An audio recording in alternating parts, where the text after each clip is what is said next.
Shalom Aleichem to our new series of a few minutes of halachas on some of the most common topics and most practical halachas that occur with us every day. We're going to start this series over here with a few short videos dealing with the halachas of Kibud. So we'll start off like this. A short introduction, a short akdama, before we speak about a few practical halachas. Kibud in Shulchan Aruch Yerodei Siman Shmem, we see the Shulchan Aruch uses a lashon tzarich liyizar ma'oid b'kibud aviv v'imoy b'moyram. We know already from the Aseret Adibos the chashivas of how important it is to respect and to fear one's parents, and also we understand the great schar that is involved in honoring them and showing them our respect in many areas in all different types of ways. We know that somebody who does this, he is zoche to receive arichos yamim b'shanim b'siyata d'shmaya. This is something which we know throughout the generations that many Gedolei Yisrael have spoken about themselves, and they said, I realized that a lot of siyata d'shmaya came about because of the fact that I was mechaber my parents. I really tried to excel in this wonderful mitzvah that is upon all of us and that we can all really excel in, and we can see a tremendous amount of bracha and siyata d'shmaya. And many Gedolim, including the Chafetz Chaim, the Chazon Ish, the Chaim Kanievsky, they all said that this is a mitzvah that they see really helped them become the way they became. So we know that there's a tremendous amount of bracha involved in these mitzvahs, and it's definitely kedai, especially in these few minutes, to try to be mechazik ourselves and to know and understand better what these practical halachas are. Which things are chiyuvim, which things are not chiyuvim, right? Which things do we have to do, what are we exempt from doing? So before we start off a few basic halachas, I want to mention the akdama that's brought down in many places, including my own sefer. I mentioned the importance of pointing out the words of the Sefer Chaya Adam. The Sefer Chaya Adam writes that every person, in order for him to really excel in this wonderful mitzvah, that the schar is so much and that there's so much involved over here in tremendous bracha and tremendous amount as at stake to be able to make this mitzvah. So the Chaya Adam says that a person has to go and be machshav his parents, bring a special chashivas to his parents. He has to really look at his parents and put them on a pedestal, raise them up high, and realize that my parents are very, very choshev, and therefore he says it would be so much easier. And we know, as explained by everybody, that this is the best path for a person to go and excel in this mitzvah, because when he realizes how much he's machshav his parents, he really looks at his parents as real important people, so he's going to end up putting in so much more into trying to fulfill the actual mitzvahs and the actual halachos that are based over here in the halachos of Kibud. So he says this important note, and it's pointed out by many Gedolei Yisrael of Chaim Shmulevitz. He said this also on Shlomo Zalman Auerbach and many others. They said sometimes you have people that come and they say, I can't see a good thing in my parents at all. I can't see that my parents did anything good. So how can it be that I can put them on a pedestal if they're such choshev people? They do so many wrong things, and I don't understand their lifestyle at all. How can I go and be machshav them at all?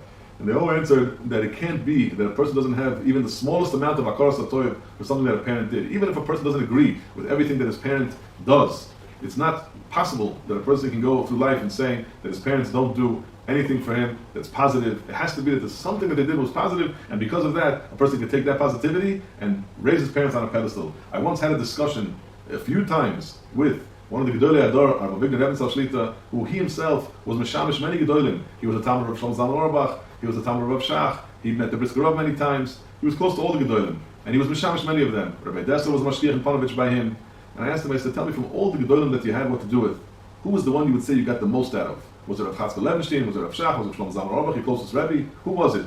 And he looked at me and he said, the most I got out of anybody was from my father.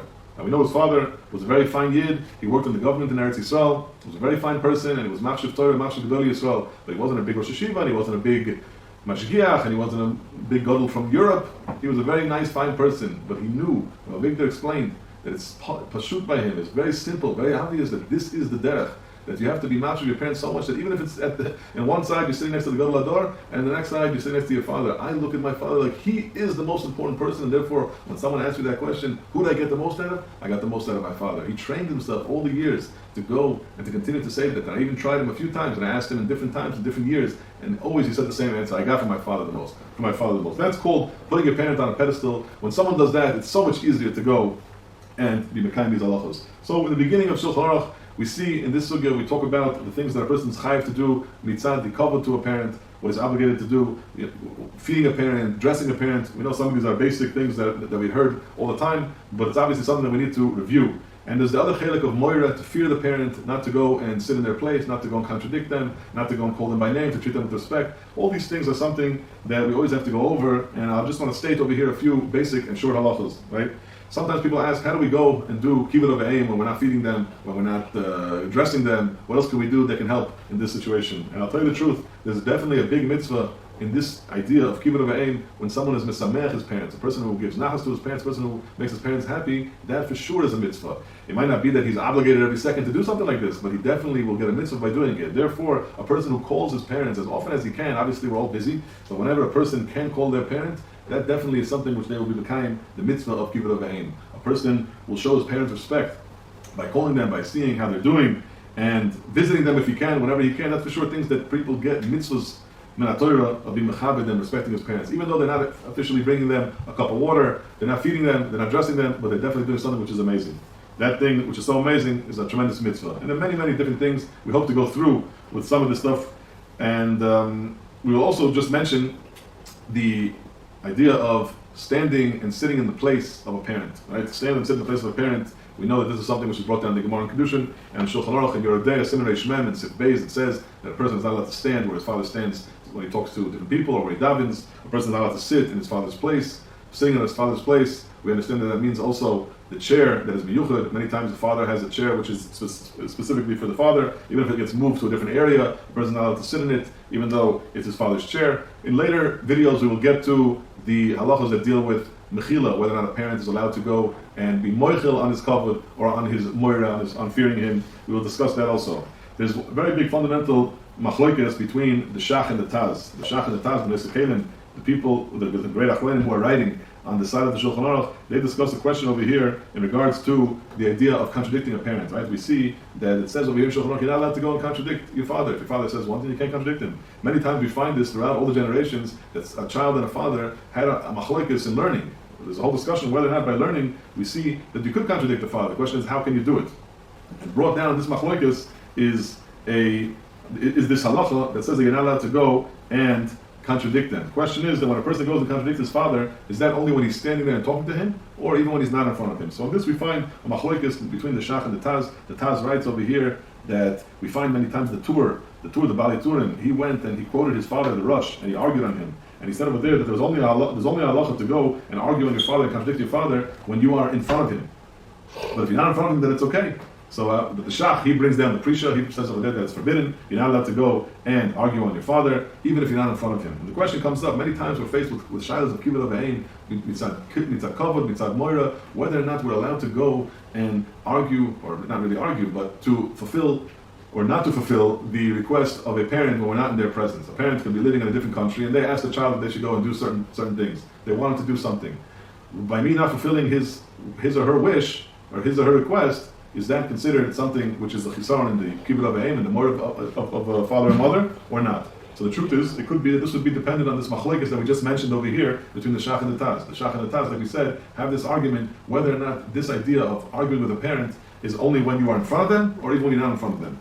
And according to the Taz, it could be that maybe he will agree that when the parent doesn't know that I'm not fulfilling their request, maybe there shouldn't be any problem of chisaron of Kibud V'Eim. Whereas the shach, he would say, since by all of these halachas of contradicting a parent and arguing with a parent, that's something which takes place whether he's in front of him or whether he's not in front of him. So for sure, even if I'm in a different country, I'm not allowed to go and disrespect and not fulfill their wish when they ask me to do something. And the truth is, there's a sefer, the Chidush of Akiva Eger, in Psakim and Siman Samach, that he has this doubt, he's not sure, and he wants to say that it could be even according to the Taz, who is Mekel, that a person doesn't have to go and, he's allowed to really argue with his father when he's not in his presence. He mentions over there that it could be the Taz who's Mekel is going to agree over here that you're not allowed to go and do such a thing.